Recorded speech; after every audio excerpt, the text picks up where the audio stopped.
In today's video, I'm going to teach you how to manage your audio and video settings in Google Meet efficiently.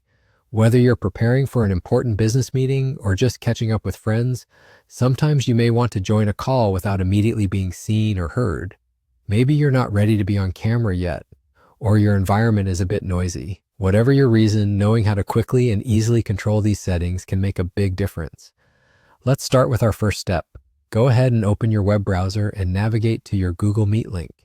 This should take you to the main page of the meeting. Now, as you prepare to join the meeting, take a moment to locate the audio and video control icons. These are conveniently placed at the bottom middle of your Google Meet screen, so they're easy to find each time you join a call. Now let's move on to toggling off the audio and video. You'll notice the audio icon looks like a small microphone. If you click on it, the microphone icon will have a diagonal line through it, indicating that your microphone is now muted.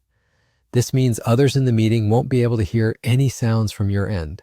Similarly, you'll find a video camera icon right next to the microphone. Click on this icon and you'll see the camera icon also get crossed out. Now your video is turned off, ensuring your privacy until you're ready to be on camera.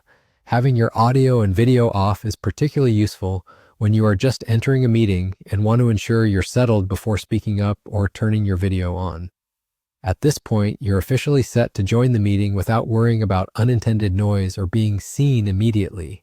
If you're new to Google Meet, don't worry, it's perfectly okay to join a little early just to check these settings before the meeting officially starts.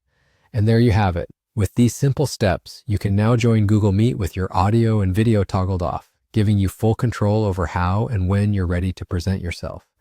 This can make a world of difference in keeping the beginning of your meeting stress-free and ensuring that you're fully prepared and comfortable before diving in.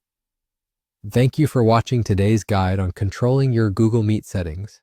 We hope this was helpful in making your virtual meetings a bit smoother and more comfortable. Feel free to revisit these tips anytime you need a quick refresher. Have a great meeting and see you next time.